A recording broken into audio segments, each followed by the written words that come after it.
Eu vou repetir. Nem nações chamadas anticristãs estão na iminência de aprovarem leis, como o Brasil está pretendendo fazer. 1.575 projetos de lei que estão aguardando votação no Congresso Nacional estão diretamente relacionados com a igreja evangélica no Brasil. E tem crente que não entende isso ou não atenta para isto. Se eu e você não compreendermos o nosso papel como igreja, não há por que nos posicionarmos como igreja. Vou te dar um exemplo. Eu cresci com a igreja brasileira orando para que Deus fizesse cair por terra as cortinas de ferro e as cortinas de bambu dos países fechados para o Evangelho. Eu cresci orando para que a União Republicana Socialista Soviética abrisse caminhos para a pregação do Evangelho, para que Cuba fosse evangelizada, a China, o Vietnã, a Coreia do Norte, Laos, Camboja, nações fechadas para a pregação do Evangelho. E eu que orei para que nações onde o Evangelho fosse proibido, eu que orei para que nações onde o Evangelho era proibido, fosse abertas as portas, agora vou votar em candidatos que pretendem coibir a pregação do Evangelho no meu país. É coerente com a minha oração?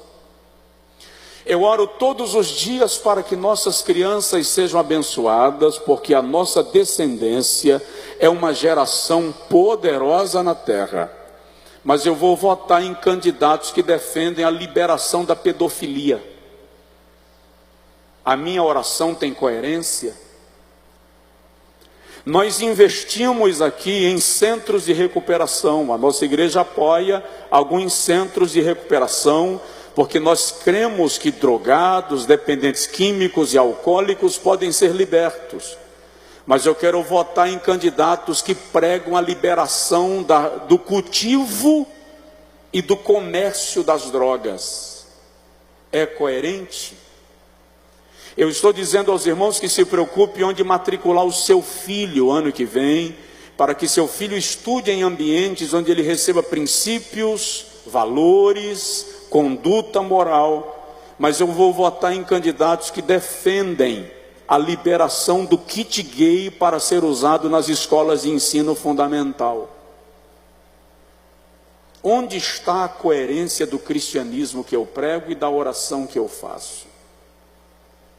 Alguns líderes do Brasil e os maiores líderes da igreja evangélica no Brasil se posicionaram em alto e bom som acerca do candidato a presidente que eles estão apoiando, ou que nós estamos apoiando, acerca de candidatos específicos.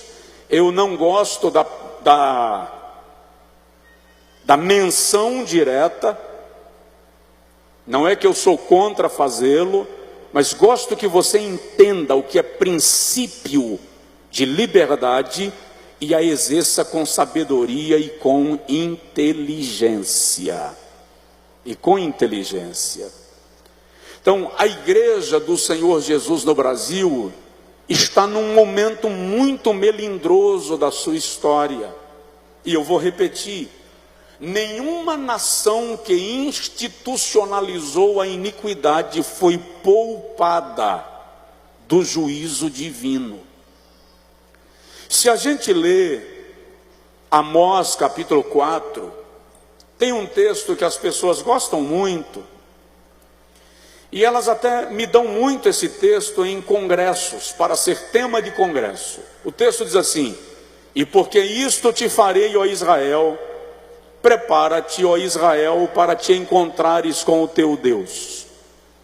Vamos entender o contexto? Naquele texto de Amós, o Senhor está reclamando do pecado de Israel, da violência, da idolatria, do derramamento de sangue, da desonra e da corrupção.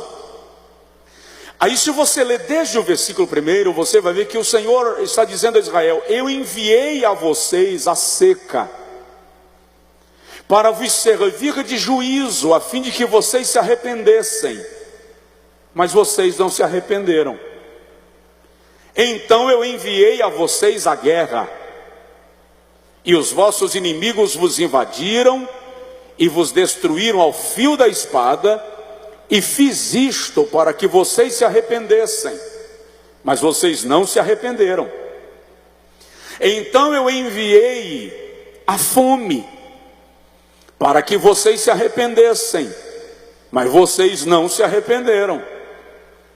Então vos enviei as catástrofes da natureza, a saraiva, a chuva de pedra e fogo na vossa lavoura, para que vocês se arrependessem, mas vocês não se arrependeram. Aí o Senhor diz assim: se vocês não se arrependeram com os mensageiros que eu enviei, nem a seca, nem a fome, nem a guerra, nem as catástrofes, então agora eu irei a vocês pessoalmente. E porque eu irei a vocês pessoalmente para julgar os vossos pecados, então preparem-se para ter um encontro pessoal comigo. Aquela vinda de Deus a Israel era para julgar, era para estabelecer juízo sobre os pecados e a iniquidade do seu povo. Daqui a uma semana nós vamos eleger a deputados estaduais, nós vamos eleger a deputados federais, nós vamos eleger senadores, nós vamos eleger governadores dos estados, trazendo para cá governador do nosso estado, nós vamos eleger um presidente da república. E é preciso que eu e você estejamos em oração esta última semana, porque há ânimos elevados, espíritos eriçados, corações malignizados, mentes diabólicas e uma ação no mundo espiritual acerca deste país. Se você acha que isso não tem nada a ver, dá uma lida em Efésios 6, quando Paulo fala das armaduras do Espírito. E Paulo diz que o mundo espiritual é organizado em hierarquia. E ele diz que existem principados, potestades